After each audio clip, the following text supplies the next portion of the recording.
Hey, what is up, you guys? It is Flaw from the YukiCast, and this is going to be another one of my uploads with Burning Knucklers. I'm really enjoying this deck. It's pretty cheap.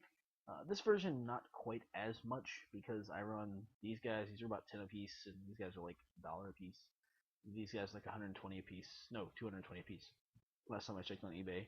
And this guy's about 90 to 100 a piece. So, barring these 6 cards, you can actually build this entire deck for relatively cheap thanks to reprints for this guy and this guy, putting them about $8 each.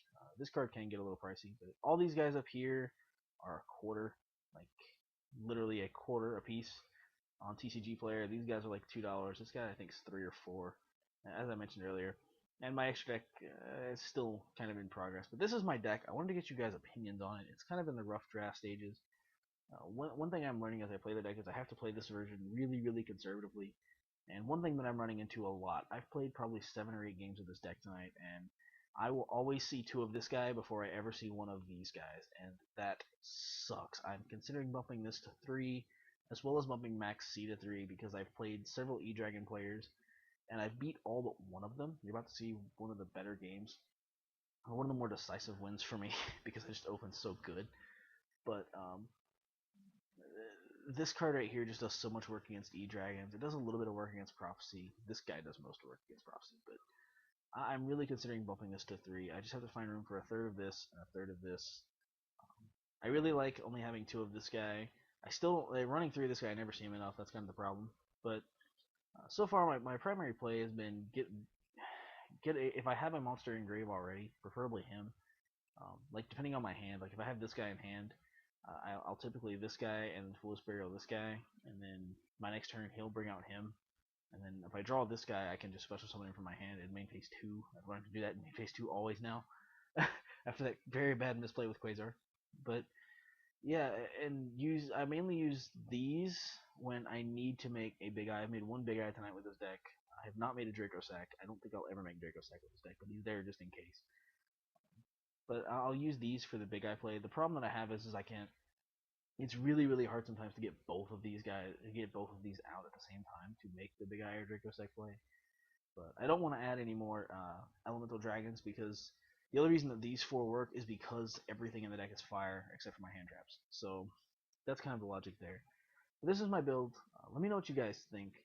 And okay, now that we've gone over all that and my recorder is not being funky anymore, we can get into the duel that I recorded. Um, so this is me. I am playing my Burning Knucklers, and believe it or not, this is a Burning Knuckler hand.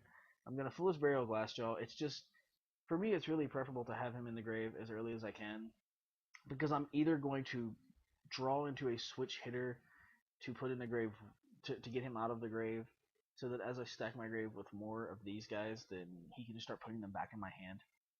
One thing about this deck is it can exhaust a hand very quickly, except for this game. This game was really in my favor. So he goes first, and he does Elemental Dragon stuff, and I'm gonna Max C him, and Max C is just so powerful against this deck. I can't begin to express it. It puts them in a position, even with Super Riju. He's only going to draw 2 cards off Super Riju because of the way he's playing the deck. He didn't play it very. I'm not going to say he played it poorly, because he actually, he used the rank 7 toolbox the way that I think anybody would be using a rank 7 toolbox, but he didn't use his deck as effectively as he could have. Um, and he didn't. You'll see what I mean as the duel goes along. But either way, Max C against most players is going to either make them put the 1 dragon on board and stop, or it's gonna they're gonna know that you're gonna be plussing like crazy and drawing into answers for everything that they do as the game goes on because of the Max C's. So he Draco Sacks, I effect Valor, because I don't want none of those shenanigans going on around here. And he's gonna bring out the Redox. I don't know why he brought out this Redux, but he does. And so I've drawn into a switch hitter, which makes me very happy, and a breakthrough skill, which also makes me very happy. Because the more protection that I have against his, one thing you have to learn about playing against this deck is you only want to use your protection against these monsters, the little black border monsters. It took me a while to learn that. I would torrential 2 dragons hitting board a lot, and it wouldn't work for me. I just get ruined when the XYZs came out. So the more answers I have to these little guys in black, the happier I am. So drawing into Call in the Haunted, I'm just gonna go switch hitter, bring out Glassjaw, make Yoke, and then I'm gonna lance the Draco Sack so I can run it over. And I'm just gonna set Breakthrough. I don't care that he's getting that card back to his hand. If he tries to go off again, I've got the Maxi, which he does try to go off again. Um, one thing about Dragon Rulers is if you can keep them, you can't really put the deck on the back foot. Even in the mirror match, it's really hard to say that you have a Dragon player on the back foot. You can just kind of keep them at bay, really. And Maxi helps you do that because they can't afford to stall out for too long. They can play kind of passive for a turn, maybe two, but beyond this, he's not able to sit back against me, especially when I'm going to be putting beaters on the board. So he just doesn't bother to sit back at all. He makes Big Eye, and I just Draco Second. I don't even care. Or not Draco Second. I Breakthrough Skillet. And I draw into Headgear. Headgear's gonna ditch my Kalut, and then my Kalut's gonna get me over the Big Eye. That was the sole reason I did that. And yes, I'm gonna keep calling this a Kalut because that's what it is. So he Dark Holes, and this right here is where some of the coolness of this deck comes into play. And I actually, I didn't know he was gonna try and get over this twice, but he does. But if you have this guy on board, and they try to destroy it, like with a Dark Hole, you can detach one material to protect himself, and then if one of those materials happens to be Glassjaw, Glassjaw will like to trigger engrave, and he's going to let me add a Burning Knuckler back to my hand. And no, I will not call these guys Battleline Boxers, this is Burning Knucklers. So I'm going to add this guy back to my hand so I can bury my other Kalut next turn.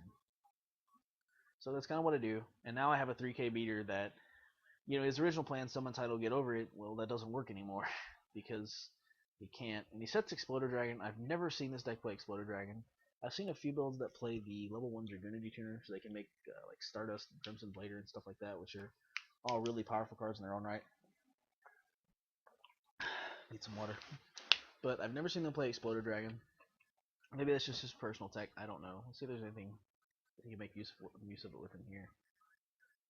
He has a couple of rank 4s. It means he has at least one more Exploder Dragon in his deck. That's cool. So I'm gonna bury my other Kalut just in case. I'm gonna run over the title, and I just kind of leave this here because I don't want to take a lot of unnecessary damage. If he finds a way over my field, I can't take a whole lot of damage. I don't have a whole lot of resiliency to my life points. My top decks aren't as good as his, so I didn't bother attacking into this with this. If I had known this is what this was, I would have attacked into it and just sacrificed this guy all day long. But unfortunately, that wasn't the case. So he tries to blaster my lead yoke, and I'm just like, nope. This is actually a smart play on his part. He tries to blaster this to make me burn the attachment, and then he's gonna try to Draco sack me. But unfortunately for me as well, I learned something here. I thought Draco Sack had to be on the field to resolve this effect. That is not the case. So I can pulse Draco Sack because after he pays the cost, it immediately moves to resolution, whether he's on the field or not. So he gets his 2 tokens, and I'm like, oh, okay, well, that sucks. I draw 2 more protection for myself, and I just run over his tokens. I lose my monster to Exploder Dragon, but that is okay. Right here, this is something I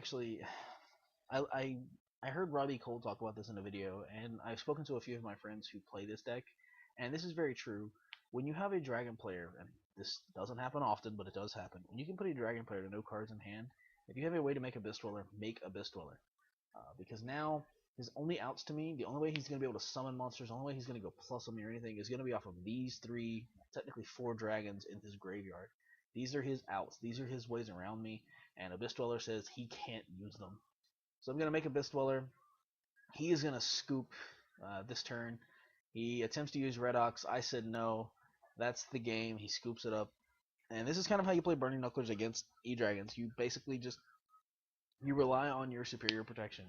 I run Triple Compulse, Double Valor, Double Max C, Double Breakthrough Skill, and then Lead Yoke is a monster. They can't kill it. All they can do, the only way that they can really get over it is to Big Eye it. And if you know that going into the game, you can kind of play around that fact, and you can just play the protect myself from Big Eye game, and that's how you win against Elemental Dragons and Burning Knucklers.